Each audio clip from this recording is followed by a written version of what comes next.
Hola, bienvenidos y bienvenidas al podcast de la Procu Las Mujeres Resuenan. Hoy todos y todas somos 25N. Cada 25 de noviembre a lo largo y ancho del planeta resuenan las voces que denuncian la violencia contra la mujer. Hoy, 25 de noviembre, es el Día Internacional de la Eliminación de la Violencia contra la Mujer. Y por eso quiero contarles una breve historia. El 25 de noviembre de 1960, en República Dominicana, las hermanas Mirabal, Patricia, Minerva y María Teresa, fueron brutalmente asesinadas por hacerle oposición frontal al sangriento dictador Rafael Trujillo, un régimen conocido por eliminar a sus opositores sistemáticamente. Hoy, más de medio siglo después, su historia sigue presente como inspiración para muchas generaciones a levantarse y a denunciar la violencia contra la mujer. Minerva Mirabal, una de las hermanas, subrayó una frase en su vida y es: si me matan, sacaré los brazos de la tumba y seré más fuerte. Hoy todas somos más fuertes y para ejemplo de esto, nuestra invitada de hoy nos muestra fortaleza, valentía, resiliencia. Hablamos de la coronel de la Fuerza Aeroespacial Colombiana, Andrea Carolina Archila. Ella es mujer, es madre. Ascendió a coronel en diciembre de 2024. Fue piloto durante 19 años y lleva 28 años activa en la FAC. Es la primera mujer que voló el avión Fantasma, un avión de combate de la FAC. Ha efectuado evacuaciones aeromédicas, también ha volado aviones de transporte, de inteligencia. Es administradora aeronáutica con especialización en investigación y prevención de accidentes de aviación. También tiene un magíster en geopolítica y estrategia. Y vuelvo a decirlo, es mujer y es madre de una niña de 4 años y hoy tiene medida de protección para ella y su hija desde el año 2023 por los continuos actos de violencia de los cuales ha sido víctima. Coronel, bienvenida. Muchas gracias por compartir este espacio de y para las mujeres resuenan. Muchas gracias, Laura, por esta invitación. Gracias a la doctora María Fernanda Rangel, quien me hizo esta especial invitación que me permite, por supuesto, darle voz a muchas mujeres que están pasando por situaciones quizás similares o más complejas que la que yo estoy viviendo en este momento. Coronel, cuéntanos qué te está pasando. Bueno, Laura, como lo acabaste de mencionar, toda una vida dedicada a la Fuerza Aeroespacial Colombiana, volando aeronaves, después cumpliendo diferentes misiones dentro de mi especialidad de acción integral. Sin embargo, cuando me encontraba desarrollando como alumna el curso de Estado Mayor para ascender a Teniente Coronel en la Escuela Superior de Guerra, conocí al padre de mi hija. En ese momento comenzamos una relación, llega la pandemia, con todos sus desafíos propios que cada uno de nosotros conoce, y eso hizo que nuestra relación comenzara a ser compleja. Yo estaba en Barranquilla, él estaba acá en Bogotá, y empecé a evidenciar, bastantes dificultades en la relación. Sin embargo, como teníamos en camino una niña, que hoy en día es nuestra Salma Valentina, pues intentamos construir un hogar. Eso debo decirlo, lo intentamos. Entonces, yo me doy cuenta hoy que se presentaron desde el primer momento ciertas señales de violencia, especialmente psicológica, Laura. Señales que de golpe para la mayoría de nosotras son invisibles y que no debiesen ser. Y es una de las motivaciones principales por las cuales acepté esta invitación por parte de la doctora María Fernanda Rangel, porque considero que si nosotras como mujeres tuviésemos una mayor conciencia de lo que es violencia y de qué hacer cuando se presenta, pues seguramente se evitarían muchos casos complicados de violencia. Para contextualizar a las personas, un ejemplo de lo que podría ser una violencia psicológica. Primero que todo, no importa la escolaridad, no importa la edad, no importa el estrato, no importa el origen, la ciudad donde naciste, no importa, la educación que recibiste.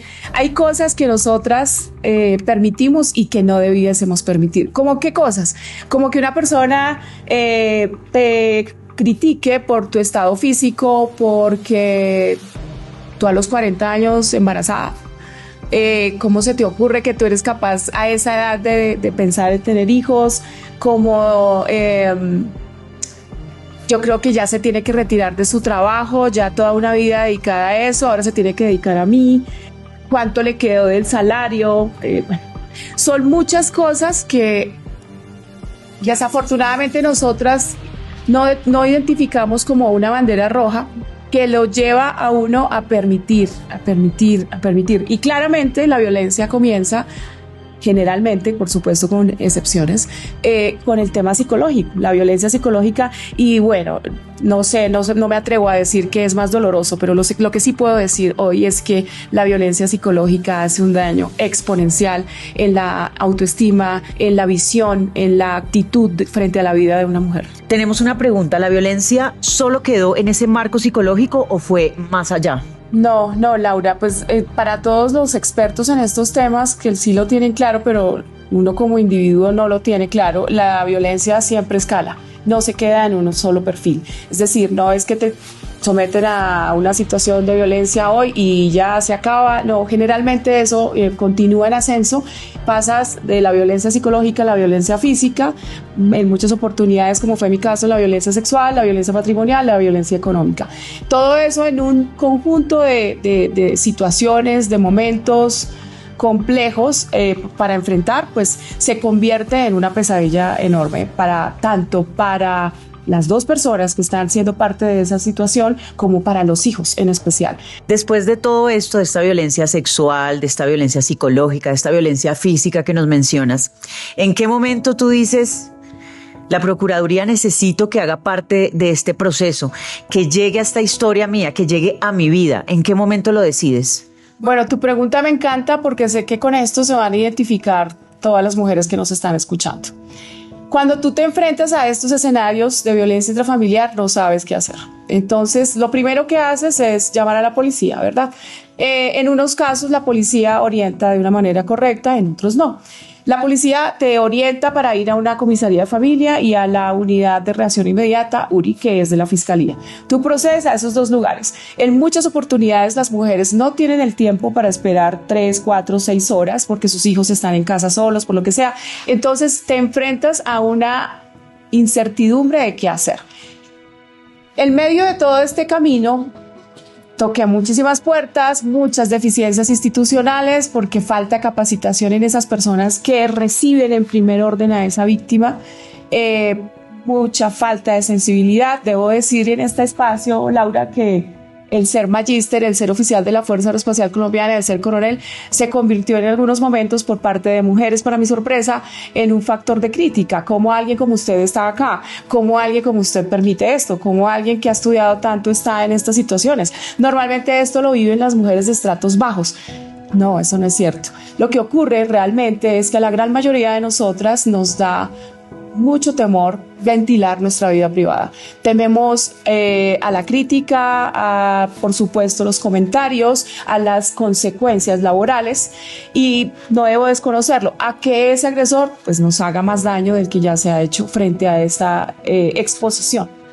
Cuando me preguntas en qué momento llega la Procuraduría, yo debo decir que eso fue gracias a Dios. No encuentro otra explicación, dado que a pesar de ser servidora pública no tenía ni la menor idea de que la Procuraduría podía intervenir de una manera tan directa en un escenario de violencia intrafamiliar. Lo asociaba mucho con, digamos, las falencias y las deficiencias institucionales de servidores públicos, por supuesto, pero más en otros temas. Cuando yo me encuentro, pues en este camino me he encontrado con muchas personas valiosas.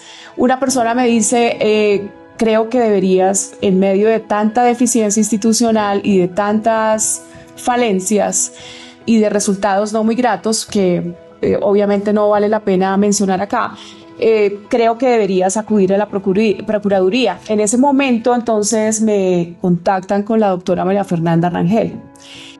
Me pareció fantástico algo, y es que ella, a pesar de ser una persona con una responsabilidad tan gigantesca, pues cubre estos temas a nivel nacional para la infancia, adolescencia y las mujeres. De inmediato me prestó toda su atención en una llamada telefónica, y de ahí en adelante he sentido, por supuesto, el respaldo permanente de la Procuraduría en el, digamos, accionar inmediato frente a todas esas situaciones que se han presentado de manera irregular. O sea, tú dijiste, seguramente tenías ya muchos procesos aquí, allá, procesos abiertos que no llegaban a ningún puerto, no te daban soluciones, muchísimo menos resultados. Y según entiendo, una tercera persona te sugiere, te contacta con la doctora María Fernanda y ahí empiezan este proceso de acompañamiento. Claro, la gran mayoría de las mujeres que están en estos temas de violencia intrafamiliar saben que los incumplimientos a las medidas de protección se dan de una manera muy frecuente y las acciones inmediatas no se dan, es decir, la persona continúa haciendo cosas porque pues no pasa nada en gran medida. En ese orden de ideas, pues tú llegas a sentir una fuerte desesperación, claro, porque temes por tu vida, porque temes por las situaciones que se puedan presentar con tus hijos cuando existen, y pues también de alguna forma deseas detener a esa persona que está en un estado de inconsciencia, porque si tuviera conciencia de lo que está haciendo, pues por supuesto se detendría. Pero cuando las personas no tenemos conciencia de lo que estamos viviendo y de lo que nos estamos autogenerando, pues por supuesto es mucho más difícil encontrar un pare. Entonces, de alguna forma, estas situaciones lo llevan a uno a buscar una medida radical que permitan realmente generar una protección, porque una medida de protección no es suficiente, debo decirlo. Un documento no es suficiente. Muchas veces la misma autoridad, como es la policía, sabiendo de la medida de protección, le dicen a uno cosas como: ¿y por qué no se va usted a un hotel con su bebé 2 de la mañana? ¿Y por qué no espera más bien usted en un cuarto y usted en el otro y cualquier cosa me vuelve a llamar? Cuando se sabe que si hay una cosa de por medio donde están ya los ánimos fuera de control, pues lo mejor que debe pasar es separar a esas personas, que esté el uno fuera de casa. Si la mujer tiene bebés, pues lo lógico es que la mamá se quede en casa con el bebé y no al contrario. Todas esas situaciones se dan de una manera muy frecuente y con personas, yo me pregunto algo, Laura, si personas que tenemos herramientas, que tenemos la forma de expresarnos, que conocemos los sistemas del Estado, tenemos estas situaciones que podemos pensar que sucede con una mujer, con una persona, porque no solamente somos mujeres las víctimas de violencia, con una persona que tenga una situación crítica y que no sepa qué hacer, y que en el momento en que llega a un lugar como es una comisaría o a una URI, pues no encuentre la respuesta adecuada y por el contrario lo que haga es irse frustrada nuevamente a su escenario de violencia y que se convierta esto en un feminicidio más. Como mencionamos cuando hicimos la presentación de tu extenso perfil laboral, que vuelvo y recalco, eso es completamente indistinto a las violencias, ya sea sexual, psicológica, laboral, etcétera. Estamos hablando de que el año 2023 se instauró esta medida de protección. Estamos hablando que ya son 2 años de esta medida de protección y tú, ¿qué sentiste en el momento en que ya dijiste no pasó absolutamente nada? ¿Qué voy a hacer? ¿Qué sentiste tú por ti, por tu hija, por tu familia? Y ahí obviamente decides contactarte con la Procuraduría, pero ¿en algún momento dijiste me rindo o dijiste no, aquí yo sigo hasta que pueda lograr algo?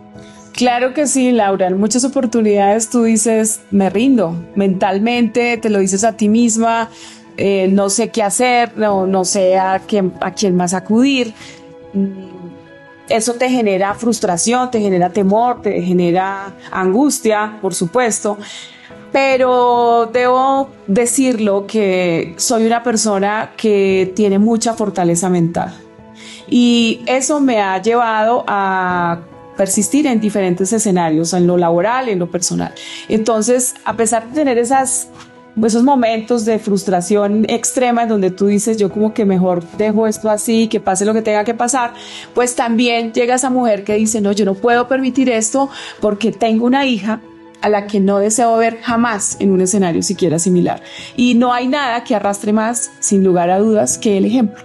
Entonces, tener la oportunidad de que mi hija Salma vea cómo su mamá protege nuestros derechos y que le está tratando de brindar un entorno seguro y un desarrollo sano, pues considero que es la mayor motivación para poder continuar en esta lucha, porque debo aclarar que esta lucha no ha terminado, Laura. Yo en este momento estoy en un proceso bastante complicado de audiencias, de fallos, de denuncias, que son bastantes las que ya hay de mi parte hacia esa persona. Sé que todo toma tiempo porque también tengo claro que las instituciones tienen una carga bastante alta, pero también es importante decir que todas esas personas que están encargadas de tomar este tipo de decisiones frente a los escenarios de violencia debiesen ponderar los casos en el nivel de riesgo a los cuales están expuestos. Claro, totalmente. Es decir, como categorizar, se podría decir, estos casos. Y precisamente mencioné esto, coronel, de rendirse, porque lo has mencionado mucho y es que es tan indistinto, pero también me imagino esas mujeres que no han tenido las herramientas, que gracias a Dios, como tú dices, las tuviste, pudiste acceder a ellas, pudiste llegar a la Procuraduría que te ha acompañado en este proceso. Entonces, sí me gustaría que le dejaras un mensaje a esas mujeres que de pronto están del otro lado y que ya están por rendirse o que ya se rindieron además. Laura, la motivación principal para mí de hacer este podcast justamente es esa, poder darle un mensaje a todas esas mujeres que no tienen voz. Estoy uniformada porque esto le permite a todos los que nos están viendo y escuchando evidenciar que soy una coronel con muchísimos hombres bajo su manto. Una mujer que lidera muchas personas en la Fuerza Aeroespacial Colombiana y que no estuvo exenta de enfrentar los mismos escenarios a los cuales usted está expuesta el día de hoy, sin importar lo que haga y sin importar en dónde esté viviendo y lo que haya estudiado. Mi invitación hoy es a agotar todas las instancias para lograr defender sus derechos. Existen, gracias a Dios, hoy muchas alternativas de tecnología, direcciones de correo electrónico, de diferentes instituciones en las cuales usted puede escribir. Hay una cosa que se llama peticiones, quejas y reclamos, PQRS. Todas las instituciones las tienen. Escribamos, agotemos ese recurso, busquemos si es necesario a la prensa para cuando es algo demasiado grave ya que está fuera de parámetros. Busquemos a la Procuraduría, busquemos a la Fiscalía, busquemos a la Comisaría de Familia. Si esa Comisaría de Familia nos da la respuesta adecuada, debo mencionar esto, las alcaldías tienen algo que se llama las Secretarías de Integración Social y allí ellos son los entes que vigilan a estas comisarías. Eso no lo sabe el ciudadano del común. Está la Personería, está la Defensoría del Pueblo. En todas estas instituciones aparecerá alguien, sin temor a equivocarme, que lo va a escuchar, que la va a escuchar y que le va a dar la mano. No desista de esa lucha por sus derechos, por la defensa de su vida y de sus hijos. Eso es lo que yo quiero decir el día de hoy. Dicho esto, coronel, muchísimas gracias infinitas de parte de toda la producción de este podcast de Las Mujeres Resuenan y también de parte de las mujeres que están allí del otro lado. Muchísimas gracias por tu compañía, por tu valentía, por tus palabras y obviamente sabemos que la Procuraduría va a seguir acompañándote en este proceso, que igual también queremos que a otras mujeres las acompañen y lleguen a muy buen puerto. Muchísimas gracias nuevamente. Gracias a ti, Laura, gracias a la doctora María Fernanda, gracias a la Procuraduría por esta invitación y recordarles a todas las mujeres: expresar lo que nos pasa no tiene por qué generarnos temor. Denunciar lo que nos sucede no tiene por qué ser algo que nos genere miedo. Realmente la valentía está en todas nosotras, no importa en dónde estemos ni qué hagamos. Muchísimas gracias a todas las personas que están allí del otro lado y que nos acompañaron en este podcast Las Mujeres Resuenan, que obviamente nos acompañarán en el siguiente episodio. Recuerden que pueden también seguirnos a través de nuestras redes sociales para estar atentos a nuestro próximo contenido. Nos vemos en un próximo episodio. Muchísimas gracias.